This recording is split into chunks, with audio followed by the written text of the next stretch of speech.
My name is Aaron Kniebel. Did I say that right? I live in rural Tama County with my family on our acreage. I am in favor of a moratorium. As a county, we deserve the chance and right to publicly discuss wind and solar projects. The county ordinances need to be updated to represent present-day technologies. It is no longer about a windmill to fill a cattle tank or a solar panel to run an electric fencer. We are facing industrial-sized projects taking advantage of our county if we don't make changes. This is something that shouldn't be decided by just a few people. This affects a lot of people. It takes time to research and discuss what's best for the county. Everyone has investments and a future in this county to protect. And if there is a middle ground to be found, it should benefit all, not a few.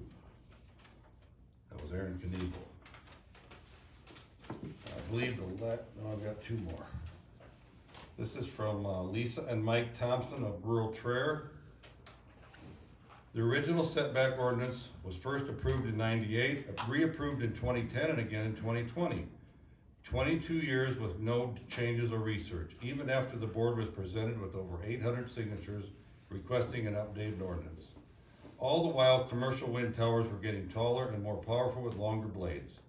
1,000 feet setback from dwellings is no longer sufficient, given the towers can reach a height of 400 feet or more with blade lengths of over 120 feet. These measurements will only grow, and at minimum, that is over half the setback distance. Given the recorded instances of blade detachment, ice throw, and fire, this 1,000 feet is nowhere near enough distance. Granted, while these issues are somewhat rare, they still happen, and is the board willing to take that chance? When asked why the ordinance was approved again with no updates, Larry Vest stated at a Board of Supervisors meeting, "I cannot and will not risk financial loss." So it seems that money is much more important to Larry Vest than the safety of his constituents. Also part of the setback equation is the noise that a wind farm produces. The current Tama County ordinance on wind towers lists a maximum noise level of 60 dBA. Most evenings, the sound level around our acreage measures under 30 dBA. Given that the scale to measure sound is logarithmic and not linear, the difference between those two numbers is 1,000 times. That's right, 60 dBA is 1,000 times louder than 30 dBA. Included in the setback issue is the problem of shadow flicker. Both the noise and shadow flicker have been documented to adversely affect people's health. This does not begin to address the problems of sacred livestock, migratory and predatory bird death by blade strikes, or bat death from major air pressure changes around the tower from the turning blades. And then there is the issue of the tax assessment on wind farms in Tama County, going from 0% in 1 year to being capped at 30% in year 7. How does this happen? How is this fair to the citizens? Our assessed value went up over $73,000 from last year to this year. On a 5-acre homestead, $73,000 in 1 year? Will our assessment go down after these towers are installed? What about our property value when it comes to the time to sell this property? Who in their right mind would pay good money to live in the shadow of these towers? Quality of life used to mean something in Iowa, but I am having my doubts here in Tama County. And the last one I've got is Tricia Yeshina from Toledo, rural Toledo. Dear Board of Zoning, my husband James and I, along with our 2 daughters, live in rural Toledo north of town. We farm row crops and have a cow-calf operation.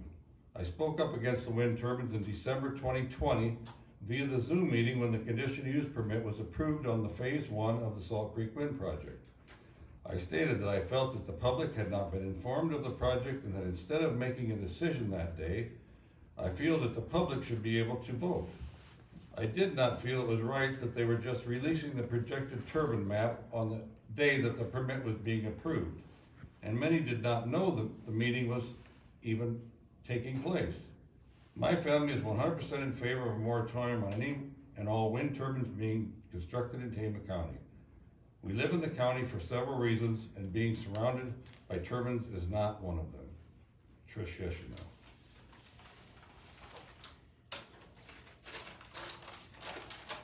Has anyone else here got something to read from someone else that couldn't attend tonight on wind, pertaining to wind turbines? If not, we've got a handful that have signed up for solar. I'm going to go ahead and move forward with them. It's We've been here almost an hour and a half, so we'll keep it moving.